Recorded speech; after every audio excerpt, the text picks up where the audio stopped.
Coming up, how students are grieving remotely after the death of 2 Syracuse University students. Plus, Family Weekend is upon us, but this year is looking a little different with virtual family events. Find out how you can get involved. And the presidential town halls were last night. We'll break down the biggest highlights from both candidates. Citrus TV News Live at 6 starts right now. This is Citrus TV News Live at 6, your campus news leader.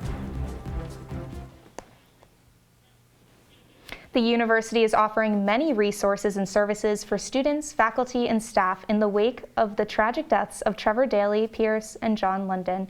Good evening, I'm Katie Lane.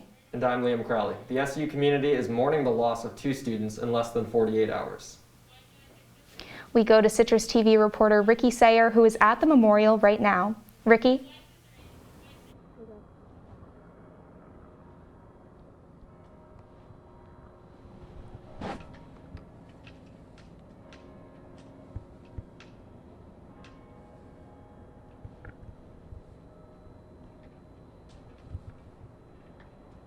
In any normal year, the death of a single student would send students here to the steps of Hendricks Chapel. They grieve, they mourn. None of that can happen this year. Instead, there is a small memorial, the University Hendricks Chapel, adding a plaque, a wreath, students adding some flowers. It's undoubtedly tougher to grieve right now, and this really is the end of a very difficult week on the Syracuse University campus. Syracuse students have become all too familiar this week to the sound of sirens. It was traumatic. The death of 2 students in as many days. As a freshman myself, I can feel this loss in the community because they were one of our own. And that grief is a natural, predictable consequence of love. Dean Brian Conkle has the responsibility of leading Hendricks Chapel through far too many Syracuse community deaths. And grief has a ripple effect that impacts so many different individuals. Both of these deaths, a shot in the heart for a campus already trying to get through a pandemic. Here at Hendricks Chapel, undoubtedly this week we would have gathered people together here in this space as we typically do. Instead, the chapel's pews are empty, the lights off, the aisles quiet. In times of grief, I think that there's one critical promise that we can make to each other. And that's the promise that we do not journey through grief alone. They were both just smart, really great kids, so it just sucks we can't come together and have something for them. Dorothy Sabo is hurting more than most. She knew Trevor Daly Pierce. It's hard seeing someone one day and then the next they're just gone. The act of being together would mean the world. It makes you feel not alone, and knowing that your pain isn't just one-sided. There are other people that are also going through the same thing as you. Conkle says right now, the most important thing is people engaging with others. Sometimes it's a phone call, sometimes it's an email or a text message. It's really about the connectivity of those relationships that I would say helps us to see that we're not alone. Giving Dorothy just some comfort, a small memorial right outside Hendricks. So seeing that just reminded me that everyone knows what happened and he's not forgotten, and yeah. You can't gather together.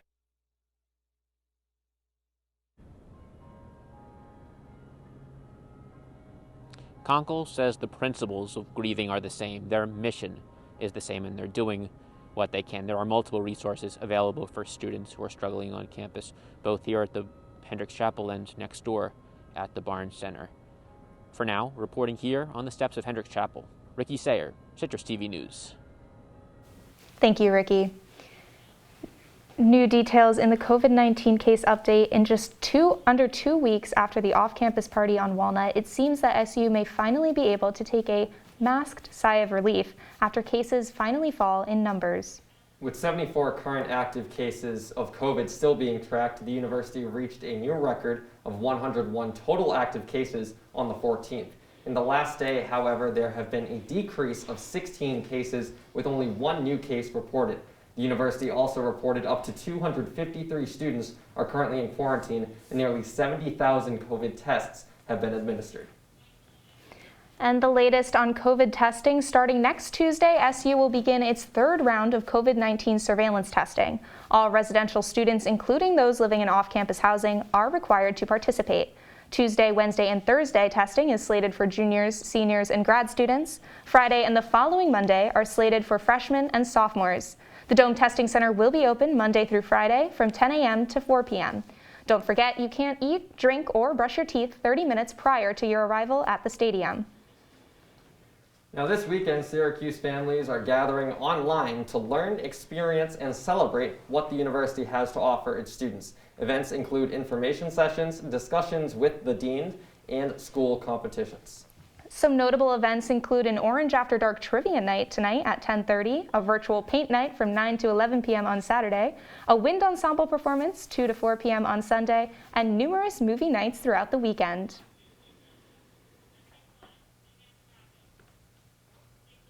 COVID-19 has Syracuse University's Wine and Beer Appreciation course operating in a new way this semester. Here to tell us more is CitrusTV's Nicola Ponte. Due to COVID-19, adjustments have been made to the educational experience here on Syracuse University's campus. But in Tori Michael Grant's Wine and Beer Appreciation course, he has went to great lengths to define what the new normal is. Take a look. Here at Fall College, Professor Grant's course is one of the only classes on campus where your mask can be lowered safely. Students social distance between each other while they sit in plexiglass windows. My class is generally 78 students because you have to allow for me to be in there and TAs. We took it from 78 down to 68, and then we chopped it in half. So the way we're doing it this year is I upload all of my lectures via Zoom, and then they meet in person only for the tasting portion. There are certain safety precautions to be taken into account when instructing this course. The teacher assistants must wear gloves, masks, and face shields at all times. Every one of the 34 students is served 6 glasses of liquor along with prepackaged food each week. We preset everything, whereas in years past, the students would actually come up and get their wines, but we also don't want them grouping together. His classroom setup has kept his students safe thus far. But if the university were to go on pause once again, he would be upset. It would be sad if we went on a pause, because I think the more that we can prove we can do this, the better next semester will be, and the semester after that. We're going to be in this for a while. If we are still in the pandemic in the next couple of months, Professor Grant has made the best of his COVID teaching. Now, I am standing right outside of Fall College, where the Wine and Beer Appreciation course is offered here at SU. For most of Professor Grant's students, this is their only in-person class this semester. He hopes that his classroom setup can inspire other professors to do the same. For Citrus TV News, I'm Nicola Ponte. Thanks, Nicole. Over 50 students and faculty from the Syracuse Physics Department are co-signing a petition denouncing an Office of Enrollment and Student Experience event. The event, titled An Evening with Dr. Deepak Chopra, is set to be held today at 7 p.m. online. This statement is based on the accusations that Chopra exploits those in need by selling fraudulent self-care and misinformation under the guise of alternative medicine. The university has yet to respond.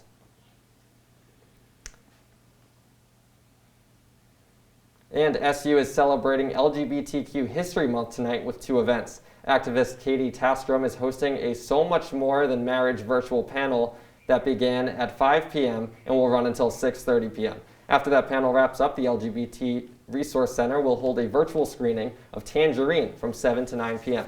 Admission is free. All that is required is registering for the events via Zoom. Syracuse University's Office of Diversity and Inclusion will be hosting a conversation on anti-racism, critical social issues. Here to tell us more is Citrus TV's Yao Bonsu. COVID-19 has paused many in-person activities on campus, but one conversation that will always be had, regardless of a pandemic, is the one surrounding both racial and social injustice. And for the Office of Diversity and Inclusion, that conversation continues, this time with the help of historian and best-selling author Dr. Ibram X. Kendi. Next week, the Office of Diversity and Inclusion, the Lender Center for Social Justice, and Hendricks Chapel will be teaming up to host Dr. Ibram X. Kendi. Among the many authors Syracuse University could have selected, Dr. Kendi simply brought something special to the table in regards to the conversation surrounding anti-racism and critical social issues. One of the biggest reasons for choosing Dr. Kendi to have this conversation with stems from one of his latest works, How to Be an Anti-Racist. And in this book, Kendi tackles all of the racial and social issues that are facing our society today. Co-director of the Lender Project, Marcel Haddix, says Dr. Kendi's work opens the door for talks like these.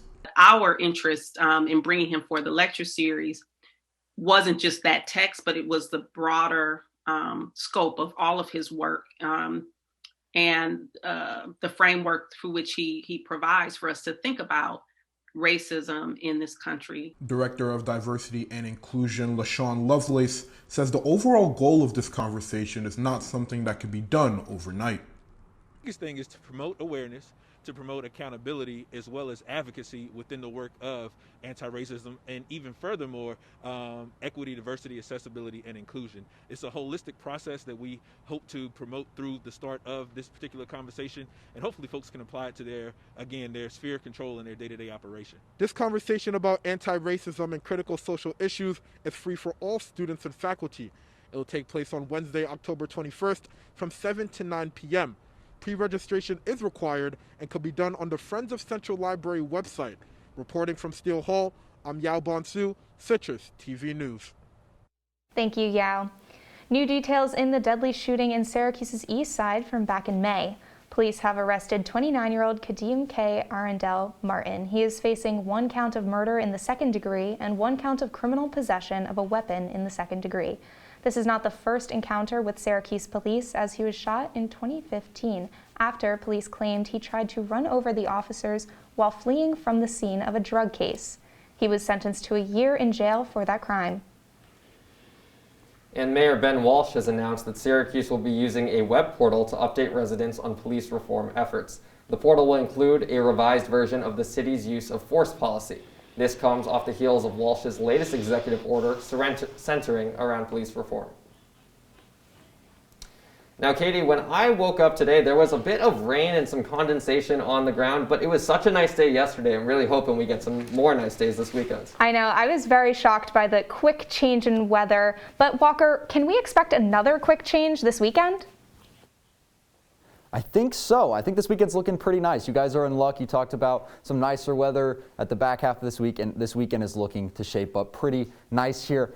Now, as you can see, right now we're sitting at about 50 degrees, and we're going to start to see temperatures kind of change from that 60 to 70 degree up into now 50 and 40s, and that's going to really start to continue to get colder as we continue throughout this semester. Right now, also, we're seeing some partly clouds, and there are some cluster of rain showers in central New York, so we might be getting a little rain this afternoon and heading into tonight, but if so, it shouldn't be anything big, and it shouldn't last a long time. Now, tonight, temperatures are going to drop to about 43 degrees. Thankfully, skies will stay clear, and we will see a drop in wind speeds. Things should stay fairly calm tonight.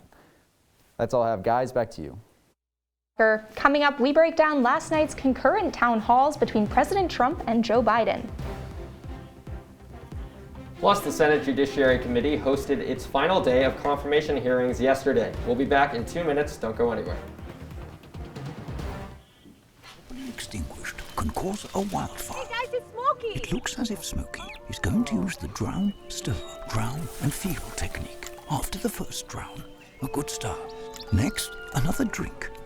And finally, a close feel. Is it cool? Okay. Yeah. Hey Smokey, catch!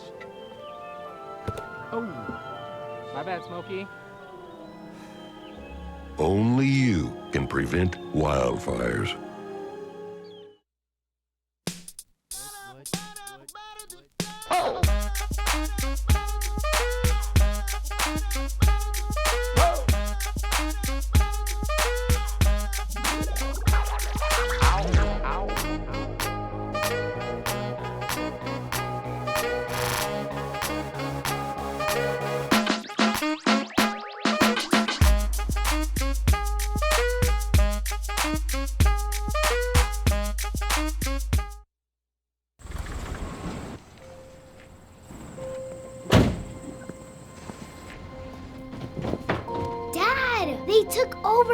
bedroom. Come on, come on.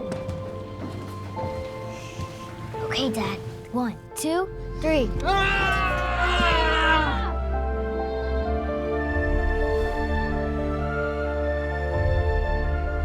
Dad!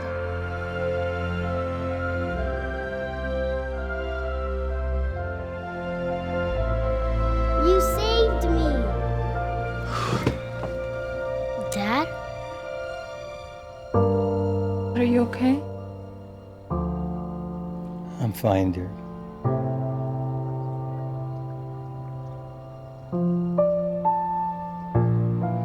Your hero needs you now, and AARP is here to help. Find the care guides you need at aarp.org/caregiving. If you see news happening on campus, in Syracuse, or across the nation, call the Citrus TV newsroom, 315-443-1177, or tweet at Citrus TV News, your campus news leader. Yesterday, President Trump and former Vice President Biden hosted town halls replacing the canceled presidential debate that was supposed to take place last Wednesday. Both candidates answered questions for the audience as well as expanded on their agendas for if they win the upcoming election. The former Vice President Joe Biden was consistently pushed to give more detail about his positions on the Green New Deal, fracking, and if he would pack the court. The president was asked his thoughts on conspiracy theories like QAnon, as well as his stance on white supremacists. And just yesterday, the Senate Judiciary Committee hosted its final day of confirmation hearings. The hearings are meant to judge Supreme Court nominee Amy Coney Barrett on her responses to major issues. They concluded with an agreed date to vote on approval of Barrett's nomination. The vote is set to take place next Thursday, followed by a Senate Majority Leader Mitch McConnell putting the nomination on the Senate floor on October 23rd. Citrus TV will keep you updated ahead of the vote next Friday. President Trump has reversed his decision rejecting California's request for FEMA funds. 6 wildfires over the past few weeks have scorched the state and left thousands homeless. The California governors said that the state needs $229 million to repair and recover from the damage. Now, Trump and FEMA have stated money will be made available to Californians. And peaceful protests in Nigeria have turned violent after demonstrators were attacked by armed gangs. The protests were a product of years of police brutality in Nigeria. It was initially met with support from the Nigerian government as well as the Black Lives Matter movement in the United States. However, since the protests began, 10 people have been killed with hundreds more injured. The group of men were armed with guns and machetes, which they used to violently disperse crowds in Nigeria's largest city, Lagos. And Syracuse weather is dipping into cool fall temperatures. I'll let you know just how cold things will get this weekend and when to expect some rain coming up.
From the Citrus TV Weather Center, this is SU's most accurate weather forecast. All right, now weather-wise, here's how this weekend is going to look. Right now, we're sitting this weekend around 41 degrees is how your Saturday is going to start, and things will progress to about 54 degrees towards the end of Saturday. Now, as you can see, the spread here is pretty similar in temperatures. It'll start a little colder in the morning like it usually does, but then it's not going to get much hotter like we've been used to these past couple of weeks. And of course, winds will be at around 5 to 10 miles per hour. Now, taking a glance here across the map, overall things are going to feel fairly similar, but how temperatures are reading is a little bit different. Syracuse and Rochester right now enjoying some nice 50 degrees temperatures. And like I said, you can't really feel a difference, but it is nice to read a 50 degree on the radar. Now, if you're trying to go out and enjoy some of Syracuse's most scenic views here, as you can see, Green Lake, this is the weekend to do so. I put our outdoors conditions at high. Temperatures will be cool. However, we're going to be seeing fairly clear skies throughout the weekend and moderate winds, as well as we'll see some 60s hitting into the Sundays. Guys? Thank you, Walker. Apple has finally unveiled its newest line of iPhones, and for the first ever, they will have a 5G cellular connection along with the iPhone 12 Pro. Apple has announced a new iPhone 12 mini, making it the smallest iPhone in the world. The new line will come in black, white, red, green, and blue. In an effort to reduce carbon emissions, Apple will not be including wall chargers or lightning earpods with the new phones. Apple estimates that the change will cut over 2 million tons of carbon emissions each year. Jacob, what's going on in sports? Thanks, Liam. Coming up, Syracuse football takes on Liberty on Saturday, and SU volleyball and men's soccer are in action tonight. All that and more right after the break.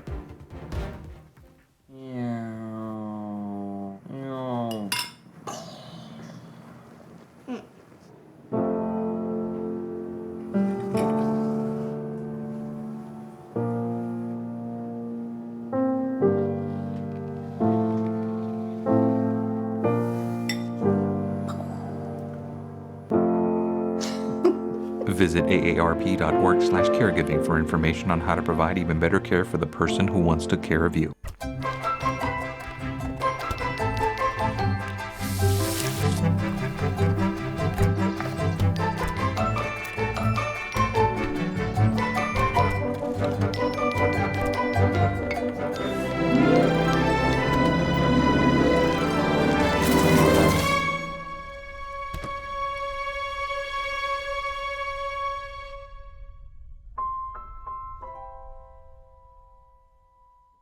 When I was in foster care, I never knew when I would have to move, so I always had my suitcase ready to go. Then one day, I was adopted. My new parents opened their hearts and home to me. My parents cook my favorite breakfast for me every morning.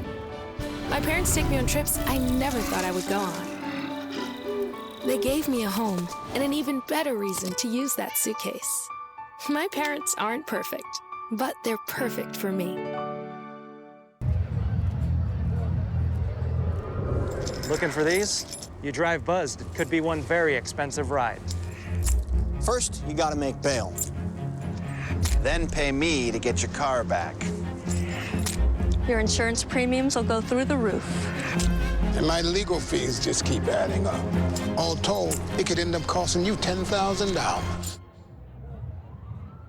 Buzzed, busted, and broke. Because buzz driving is drunk driving. And now, your Citrus TV Sports Report.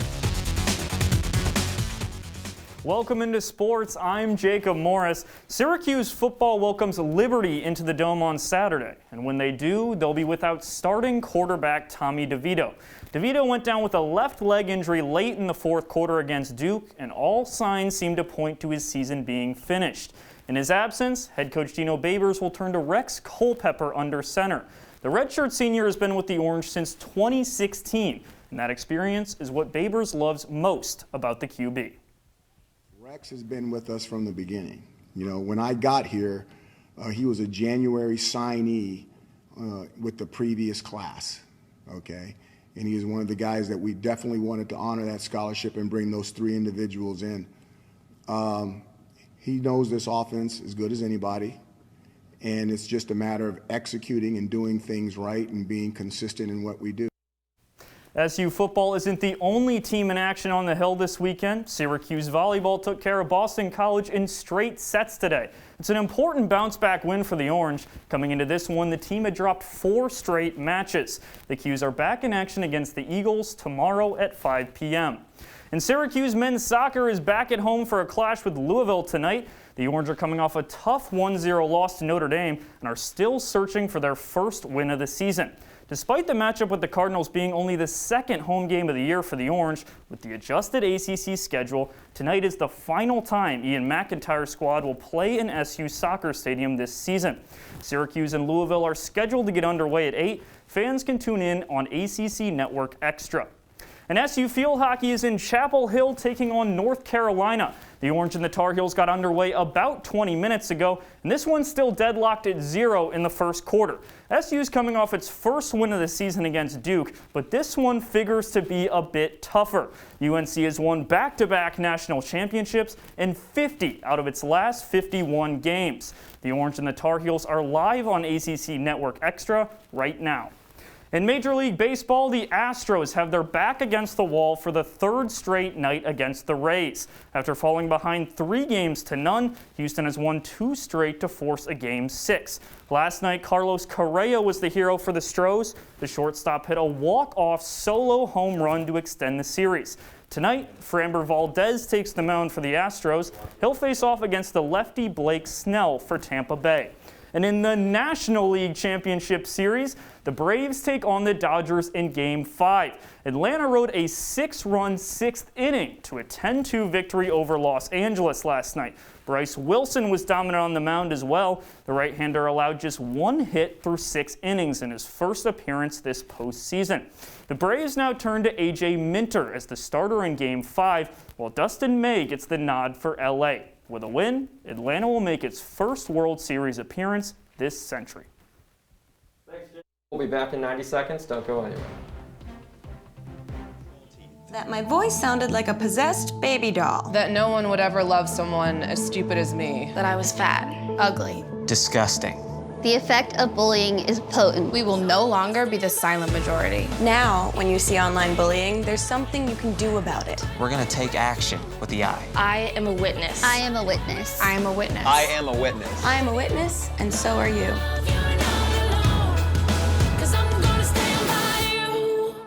Come on, it's not that hard. My big man fingers are having a problem with these little tiny buttons. Whoa, watch it there. Your blood pressure's gonna go through the roof. Tell me about it. I'm trying to learn how to get it down. Instead, it keeps going up. High blood pressure can increase the risk for heart attack or stroke. Learn how to keep yours at a healthy range. Ever hear a voice command? Just say text barbershop to 97779. That's not what I said. Just give me that. Now my blood pressure's up. Well, Thomas, you've got prediabetes. But with more exercise and a change in diet, it can be reversed. I've tried exercising. It just makes me hungry for bacon. I love bacon, too. And who really likes to exercise? Not me. Me neither. Nobody. So we're good? What? Oh, you still have prediabetes. Big time. That's all the time we have on Citrus TV News Live at 6. For more of the latest, follow us on Twitter at CitrusTV News. Visit us on our website at citrustv.com. And be sure to check out our TikTok _CitrusTV_. And follow us on Facebook. That's all the time we have for you tonight. Have a great evening, Syracuse. I'm Katie Lane. And I'm Liam Crowley. Take care, Syracuse.